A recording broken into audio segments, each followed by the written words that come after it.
selamat siang rekan-rekan sekalian. Kami berterima kasih banyak sudah mau meluangkan waktunya untuk menonton video pitch deck kami dari kelompok 1, kelas I1, Kewirausahaan dan Bisnis Sistem Informasi. Di sini saya dan rekan-rekan saya, Maizonjina Putri Wijaya, lalu ada Maria Shelina NG, ada Kalista Dian Kemala, serta ada Davito Amadius. Izin membawakan ide bisnis yang bernamakan ASMA atau kepanjangannya adalah Asisten Mahasiswa. Yang dimana catchphrase kami tidak lain adalah sebuah kebutuhan anak kos ada di sini. Nah, untuk sekilas saja kami akan menjelaskan singkat mengenai problem solution, marketnya siapa aja, segmentasi seperti apa, lalu visi kita bagaimana, serta ada financial dan juga fundingnya untuk para investor. Nah, pernah tidak sih ketika kita sedang masih menempuh mahasiswa atau mungkin untuk rekan-rekan lainnya sedang menempuh jenjang lebih tinggi, kesulitan mencari kosan. Seperti kita ingin mencari fasilitas kamar mandi dalam, tapi gambarnya seperti yang tertera di sini atau mungkin bingung untuk mencari tempat laundryan, atau malah pernah lupa bayar UKT, dan juga ada banyak kejadian seperti membeli overpriced hardware, bingung makan di mana, lalu lupa mengumpulkan project atau apply for scholarship. Nah, di sini kami kelompok 1 menawarkan sebuah ide bisnis yang bernamakan ASMA, yang di mana asisten mahasiswa ini merupakan aplikasi yang membantu penggunanya untuk menemukan kos yang sesuai dengan kebutuhan dan anggaran mereka. Kita juga menyediakan rekomendasi tempat makan yang murah dan terpercaya, menawarkan layanan laundry, dan juga kebutuhan hariannya yang lain secara on demand. Yang berarti di mana ada permintaan, di situ kami akan langsung menyediakan. Nah, di sini Asma juga dilengkapi oleh fitur pengingat dan juga checklist. Harapan kami adalah Asma dapat membantu mahasiswa baru beradaptasi lebih cepat, lebih mudah, serta lebih nyaman. Untuk pembagian market itu seperti apa? Asma sendiri menargetkan pasar yang ada di Surabaya, yang di mana memiliki 180.000 mahasiswa aktif. Itu merupakan total addressable market kita. Sementara itu, untuk serviceable available market kita, yaitu para mahasiswa rantau, yang berasal dari pulau-pulau lainnya, di mana data yang kami terima adalah sekitaran 80.000 mahasiswa. Sementara itu, untuk serviceable obtainable market merupakan mahasiswa-mahasiswa yang telah menjadi mahasiswa di universitas atau kampus-kampus yang ada di Surabaya seperti UNER, ITS, UNESA, Petra, Ubaya, dan lain-lain. Yang dimana data yang kami terima adalah 10.000 hingga 15.000 mahasiswa. Langsung lanjut, kita akan ke service demo yang akan dijelaskan oleh rekan saya, Kalista. Oke, selanjutnya di sini ada tiga demo. Yang pertama ada homepage-nya dari Aspek sendiri. Di sini kita bisa lihat tampilan halaman, kemudian juga ada menu dari setiap fitur. Kemudian yang kedua ada kampus info page, di mana di sini kita bisa memilih, pengguna bisa memilih kampus mana yang akan dituju dan juga dokumen-dokumen apa saja yang bisa dilihat. Dan selanjutnya ada smart checklist dan reminder. Di sini pengguna bisa melihat to-do list-nya serta tugas yang sudah diselesaikan oleh pengguna. Misalnya,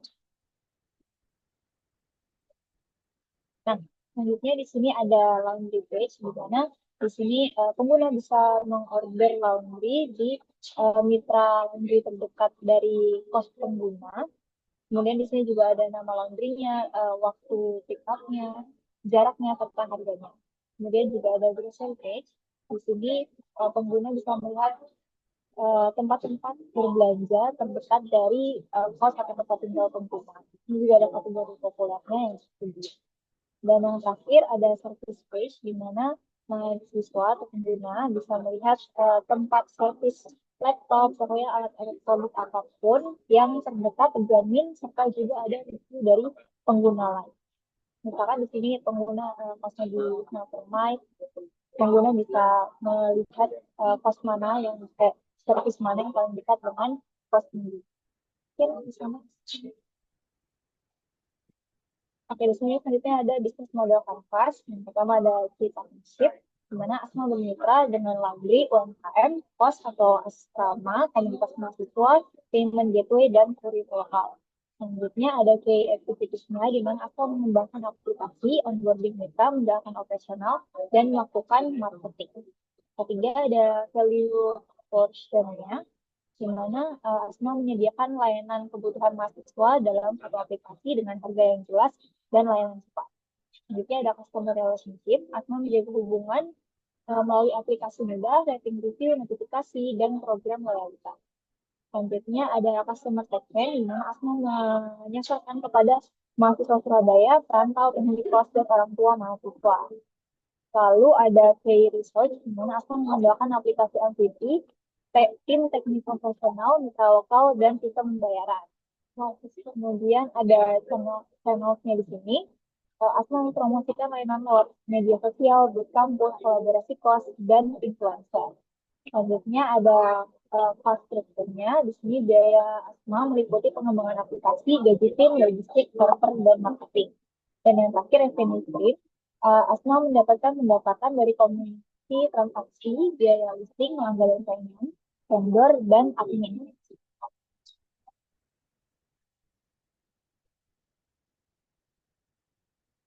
Ini ada testingnya. Yang pertama ada early verification. Lebih dari 150 mahasiswa Surabaya telah disurvei dan mayoritas menggunakan aplikasi untuk kos, laundry, jalan, gas, dan service.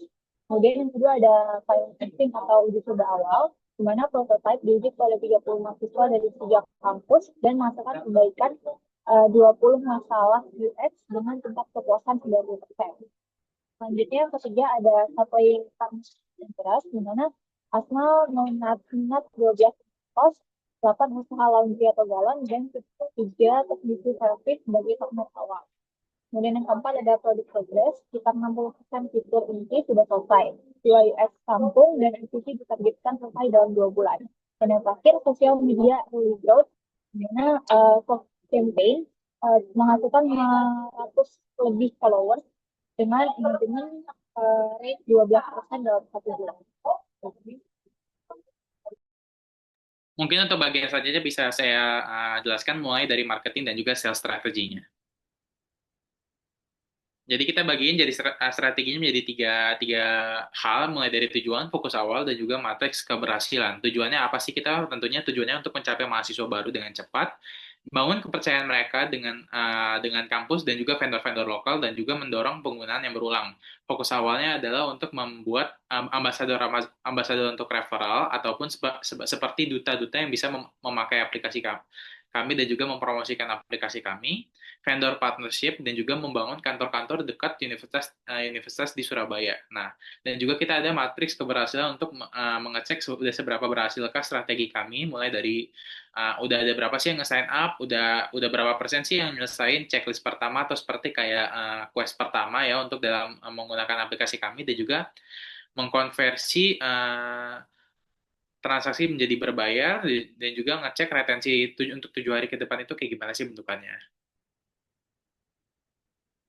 Targeting pengguna dan juga positioningnya. Targeting pengguna kita ada memiliki 2 target pengguna, dan juga bagaimana cara kita ingin mempositioningkan diri kami untuk menghadapi menghadapi para pengguna. Nah, kita tentunya memiliki pengguna primer dan juga sekunder.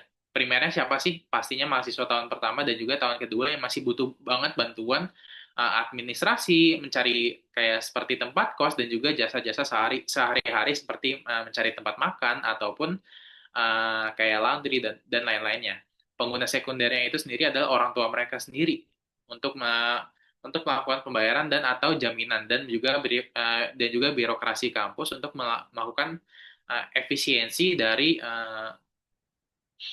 kegiatan-kegiatan administratif mereka.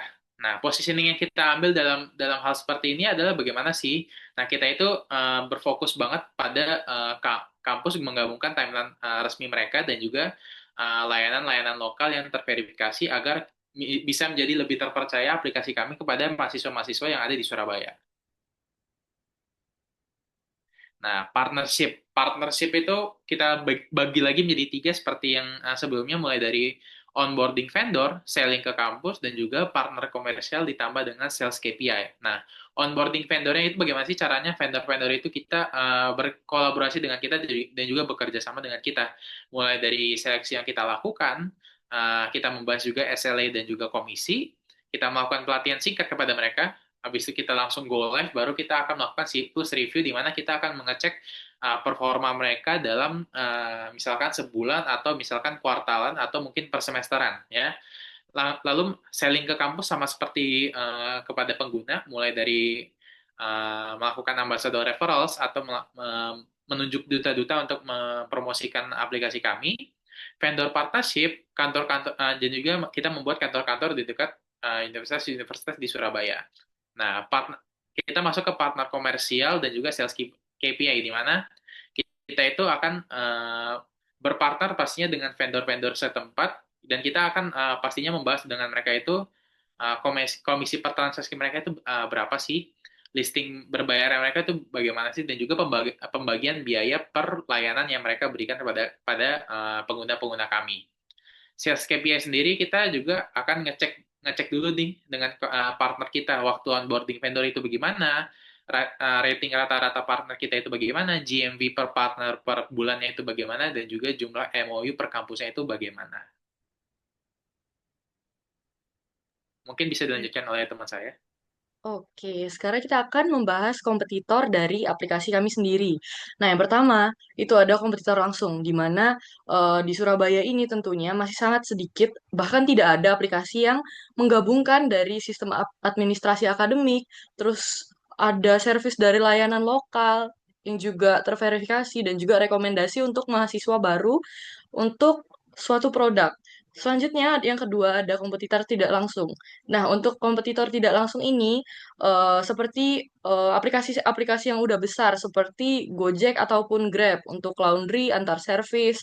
Nah, di situ mereka kan udah duluan, udah ada sejak bertahun-tahun yang lalu. Jadi mereka skalanya udah besar dan udah diketahui banyak orang juga.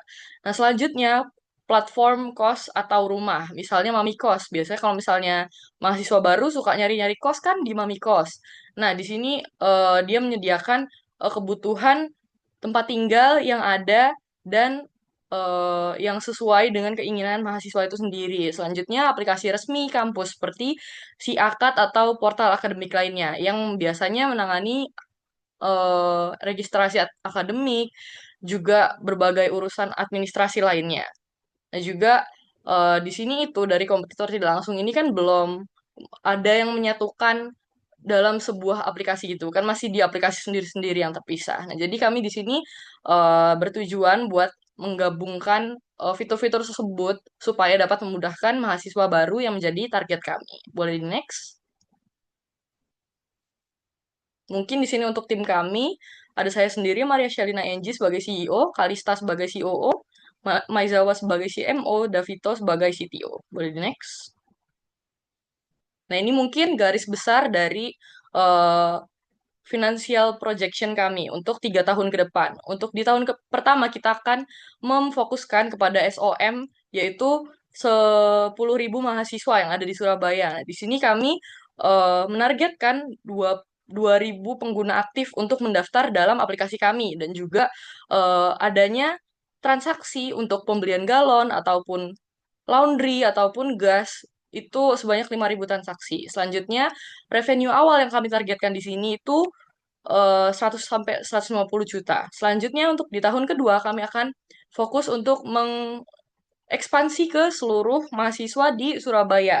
Nah, di sini target kami adalah 8.000 pengguna aktif yang terdaftar dalam aplikasi kami.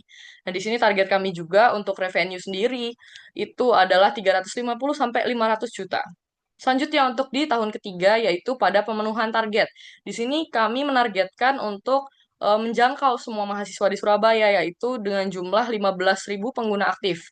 Nah, di sini kami juga menargetkan pendapatan sebesar 900 juta sampai 1,4 miliar. Boleh di next? Nah, mungkin untuk first launch dari aplikasi kami sendiri, kami membutuhkan dana sekitar 50 juta rupiah. Nah, untuk komponennya sendiri bisa dilihat di sini. Yang pertama ada pengembangan MVP atau versi pertama daripada aplikasi ini sendiri yang berfokus pada fitur-fitur utamanya. Nah, di sini kami menganggarkan sekitar 22,5 juta. Selanjutnya untuk operasional dan juga biaya tim itu kami menganggarkan sekitar 12,5 juta. Selanjutnya untuk marketing kampus di seluruh Surabaya itu kami menganggarkan 10 juta rupiah. Selanjutnya untuk infrastruktur seperti VPS atau server, selanjutnya untuk domain, juga untuk email kami menganggarkan itu di angka 5 juta. Nah, mungkin untuk rekan-rekan investor yang tertarik dengan aplikasi kami, mungkin bisa menghubungi kontak-kontak berikut. Mungkin sekian dari presentasi kami pada hari ini. Mohon maaf jika ada salah kata atau perbuatan. Terima kasih.